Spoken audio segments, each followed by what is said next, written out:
രാത്രിയുടെ നിശബ്ദതയിൽ മനുഷ്യന്റെ ശരീരം എന്താണ് ആഗ്രഹിക്കുന്നത്? സുഖമായി ഉറങ്ങണമെന്ന്. ഇന്നത്തെ ലോകം നമ്മളോട് പറയുന്നത് 8 മണിക്കൂർ ഉറങ്ങുക എന്നാണ്.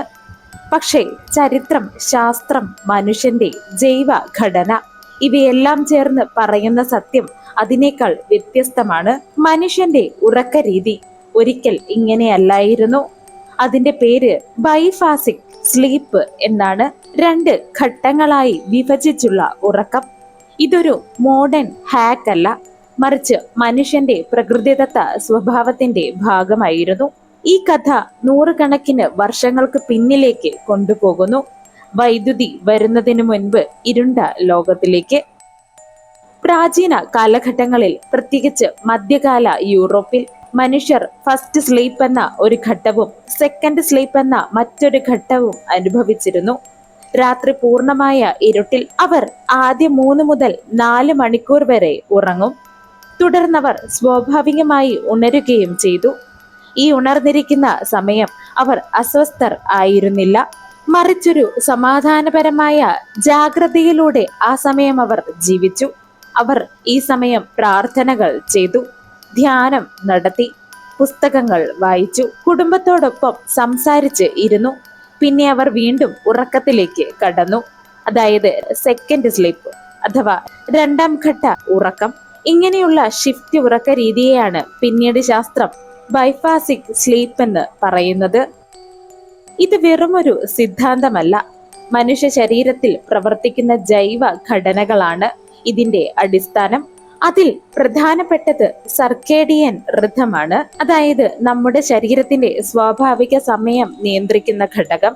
സൂര്യപ്രകാശം, ഇരുട്ട്, ഹോർമോണുകളുടെ ഉയർച്ചയും താഴ്ചയും ഇവയെല്ലാം ചേർന്ന് ഈ റിഥം രൂപം കൊള്ളുന്നു. ഇവയെല്ലാം ചേർന്ന് രൂപം കൊള്ളുന്ന ഈ ഒരു റിഥം നമ്മുടെ ഉറക്കവും ജാഗ്രതയും നിയന്ത്രിക്കുന്നു. മെലാറ്റോണിൻ പോലുള്ള ഹോർമോണുകൾ രാത്രി ഇരുട്ട് കൂടുമ്പോൾ വർദ്ധിക്കുന്നു. ഇത് നമ്മളെ ഉറക്കത്തിലേക്ക് നയിക്കുന്നു. എന്നാൽ ഈ പ്രക്രിയ ഒരു ഘട്ടമായല്ല നടക്കുന്നത്. പലപ്പോഴും 2 ഘട്ടങ്ങളിലായാണ് ഇത് നടക്കുന്നത്. അതായത് 2 പീക്ക് സ്ലീപ്പ് സൈക്കിളുകൾ ഉണ്ടാകാം. ഇത് ശാസ്ത്രപരമായി തെളിയിക്കാൻ ശ്രമിച്ച ഒരു പ്രധാന വ്യക്തിയാണ് Thomas Wehr. National Institute of Mental Health അഥവാ NIMH 1990കളിൽ അദ്ദേഹം നടത്തിയ ഒരു പഠനത്തിൽ 15 പുരുഷന്മാരെ ഉൾപ്പെടുത്തി അദ്ദേഹം ഒരു പരീക്ഷണം നടത്തി.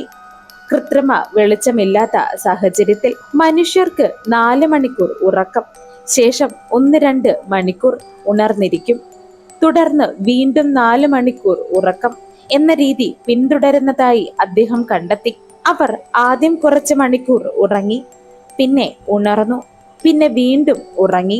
ഈ ഇടക്കാല സമയത്തിൽ അവർ അതീവ സമാധാനവും മാനസിക ശാന്തതയും അനുഭവിച്ചു. ഇത് ആൻസൈറ്റി കുറയ്ക്കുവാനും ക്രിയേറ്റിവിറ്റി വർദ്ധിപ്പിക്കുവാനും സഹായിക്കുന്നതായി അദ്ദേഹം കണ്ടെത്തി. മനുഷ്യന്റെ ഈ ഉറക്ക രീതിയിൽ വലിയൊരു മാറ്റം പിന്നീട് സംഭവിച്ചു. അതിന് കാരണമായത് ഇൻഡസ്ട്രിയൽ റെവല്യൂഷൻ ആയിരുന്നു. വൈദ്യുതി കണ്ടുപിടിച്ചപ്പോൾ മനുഷ്യന്റെ ജീവിതം മാറി.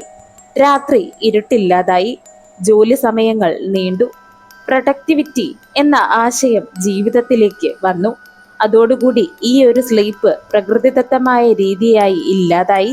അതിനു പകരം മോണോഫാസിക് സ്ലീപ്പ്, അതായത് നമ്മളെല്ലാം ഇപ്പോൾ ഉറങ്ങുന്ന രീതി, അതായത് ഒറ്റ നീണ്ട ഉറക്കം, അങ്ങനെ ഒരു ഉറക്ക രീതിയായി മാറി. സ്കൂളുകളും ജോലിസ്ഥലങ്ങളും ഈ രീതിയെ അനുസരിച്ച് ക്രമപ്പെടുത്തി. മനുഷ്യൻ തന്റെ ശരീരത്തിന്റെ ആവശ്യങ്ങൾക്ക് പകരം സമൂഹത്തിന്റെ ആവശ്യങ്ങൾക്ക് വേണ്ടി ജീവിക്കുവാൻ തുടങ്ങി. ഇന്നും ബൈഫാസിക് സ്ലീപ്പ് പിന്തുടരുന്ന സംസ്കാരങ്ങൾ ഉണ്ട്. മെഡിറ്ററേറിയൻ രാജ്യങ്ങളിൽ ഇത് കാണുന്നു. സിയസ്റ്റ സംസ്കാരം, ഉച്ചയ്ക്ക് ഒരു ചെറിയ ഉറക്കം, അത് ബൈസാഫിക് സ്ലീപ്പിന്റെ മറ്റൊരു രൂപമാണ്. ചില സന്യാസിമാരും കലാകാരന്മാരും ഈ രീതിയെ പിന്തുടരുന്നതായി കാണാം. കാരണം അവർ മനസ്സിലാക്കുന്നത് ഒരു പ്രധാന സത്യമാണ്: മനുഷ്യന്റെ ബ്രെയിൻ കണ്ടിന്യൂസ്ലി പ്രൊഡക്ടിവിറ്റി ഉള്ളതായല്ല ഡിസൈൻ ചെയ്തിരിക്കുന്നത്. ഇതിന് ഇടവേളകൾ ആവശ്യമാണ്. എന്നാൽ ഈ രീതിക്ക് ദോഷങ്ങളുമുണ്ട്. ഇന്നത്തെ ലോകത്തിൽ ബൈഫാസിക് സ്ലീപ്പ് പിന്തുടരുന്നത് എളുപ്പമല്ല. ജോലി സമയങ്ങൾ, സ്കൂൾ ഷെഡ്യൂൾസ്, സോഷ്യൽ കമ്മിറ്റ്മെന്റ്സ് മോണോഫാസിക് സ്ലീപ്പിനെ അനുസരിച്ച് ക്രമീകരിച്ചിരിക്കുന്നു. ബൈഫാസിക് പാറ്റേൺ സ്വീകരിക്കുമ്പോൾ അത് പിന്തുടരുന്നത് ബുദ്ധിമുട്ടാണ്. കൂടാതെ ശരിയായ രീതിയിൽ പാലിക്കാത്ത പക്ഷം സ്ലീപ്പ് ഡിസ്ട്രക്ഷൻ ഉണ്ടാകാം. അതിനാൽ തന്നെ ഇത് എല്ലാവർക്കും അനുയോജ്യമായത് അല്ല.